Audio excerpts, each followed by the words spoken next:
James Gunn on differentiating the DCU Batman and the Matt Reeves Batman. I thought this was an interesting comment, so that's why I want to talk about it.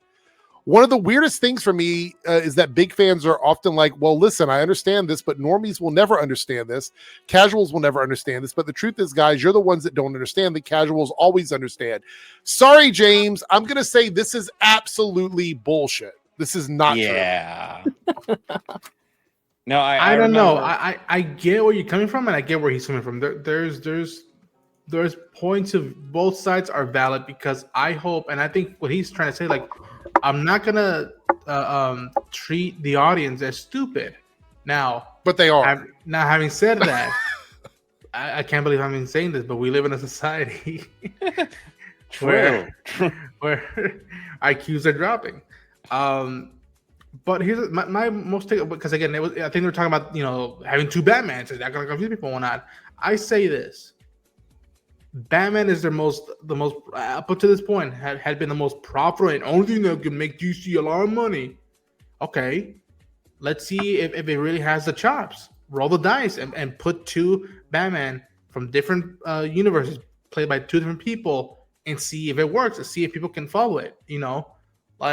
And hell, this might even wake up some muscle memories of people being like, oh, okay, there could be two different versions of this, and they're telling two different stories. Cool, good to know. Yeah. Again, try it. Doesn't why? There's no Well, fear. Darren had some choice words about this too. So what do you think about this? I mean, yeah. Again, like, I've talked about casual audience shit so much, but like I do wonder, just like, how many casual audiences is James Gunn actually speaking to? Like, I bet he is surrounded by what he maybe deems as casual fans, but are just regular people who love these characters. He's surrounded by, CEO people and, people who love the comic books, and he's surrounded by those people. But no, like, this is casual audiences don't know what's happening 90% of the time. I've said it previously. I've had people ask me, like, is Michael Keaton and, the new Superman movie, they're the same people that like the Arrowverse was connected to the DCEU. Same people that, you'll go into a Justice League movie and be like, where's Captain America? Where's Wolverine? Like, they don't.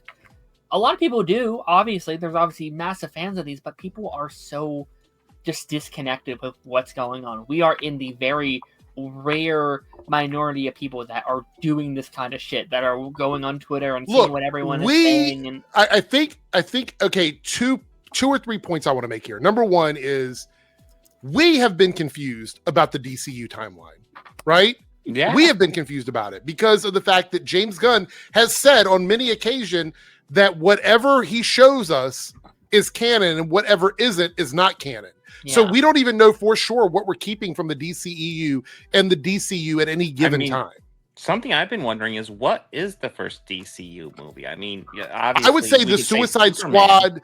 I would say the Suicide Squad with some things taken out of it. Yeah, probably. But then, of course, that movie's canon with Suicide Squad, but that doesn't count. And it gets really confusing when you get into the mud real quick. I mean, what happens if Ben Affleck shows up as Batman? Then you're like, what's the first DCU movie? You don't know. But the other thing is that the internet is undefeated on misinformation. And what I mean by that is, I have seen so many pictures of Robert Pattinson's Batman with David Cornsweet's Superman that have circulated on Twitter and Facebook that the casual audience probably already thinks that these two characters exist in the same world.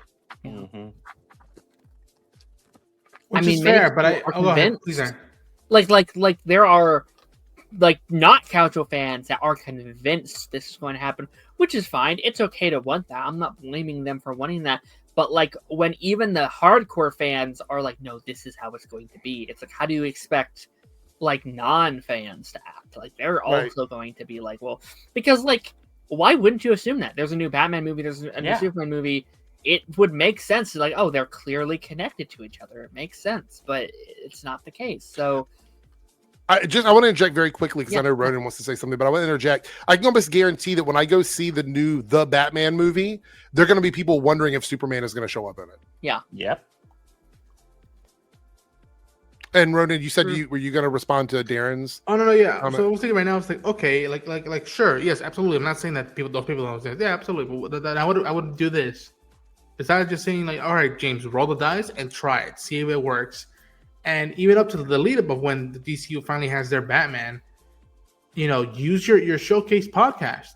You know, really start pumping it up and marketing, and make your TikTok DC account active, make your Blue Sky DC account active, make your Threads DC account active, and hell, what I would even do, this might even sound corny, it might not even work, but I would say just fuck it, let's just try it, because Warner Brothers have money. Make after every new project, have of the podcast, do a stream and be like, here's an update of where we're at with the DCU. I'm like, this is a new addition to the story, and this is part of DCU, and this is the next DC Earthworld story. And it's like it keeps it up, and keeps people like informed. I'm like, this is what we're doing with the projects. And if you need any information, if you ever get confused, it's bookmarked right here. You can all your questions are solved right here. Just look at this. I just want to point out that I think, and my third thing is, I think the biggest problem is the casual audience. So what James Gunn is essentially saying here is contrary to his thoughts about homework, right? Because the casual audience, he doesn't want them to have to know everything about everything when they go into a movie. Right. But if you don't know everything about everything, how are you going to know that these are two different Batman? How are you going to know that? You have to at least know a lot about it to understand that it's two different Batman. If you're a casual viewer, say for example, you only watch Batman. That's the only character that you want to go out and watch. You're not going to know anything about the DCU. So when the Matt Reeves Batman movie comes out and you're a casual person that just likes Batman, you're going to go and see that, and you're going to remember, hey, the last movie that I saw was the one with Robert Pattinson and, Matt Reeves Batman movie, right? You're going to know that. If the very next Batman movie that comes out is the DCU Batman and you go sit down to watch that, you're going to be like, wait, this isn't another Matt Reeves Batman. This is different. And essentially you would be confused because you're not keeping up with all the other TV shows and movies and stuff like that. So I think there is a little bit of misunderstanding on his part on what homework actually is in the context of this. But to play devil's advocate about this, he might be right that a lot of people might not necessarily know the difference, but they might not care. Yeah. Sure. They give a shit. You know what I mean? They go and I see do think there's a little movie. bit to that. I think, and again, that's why, like, I'm not accusing anybody, but like, to me, I don't go about, what's the word? Reporting about a lot of this or making videos every few days, because that feels like it's draining. It is. And I'm like, I want to be energetic as soon as a new project comes on without, getting tired and be like, day 50 of the DCU. And fuck that. There's some channels that they do, all they do is DCU news, and I can't do that. I commend them for that. Yeah. You know what? And I said it, Star Wars is my first love. I commend the channels that are just Star Wars related. I commend them to that. I can't do that, especially right now where I'm at. And even then, let's say I had 100,000 subscribers and I was making $50,000 a year, like without swinging a bullet.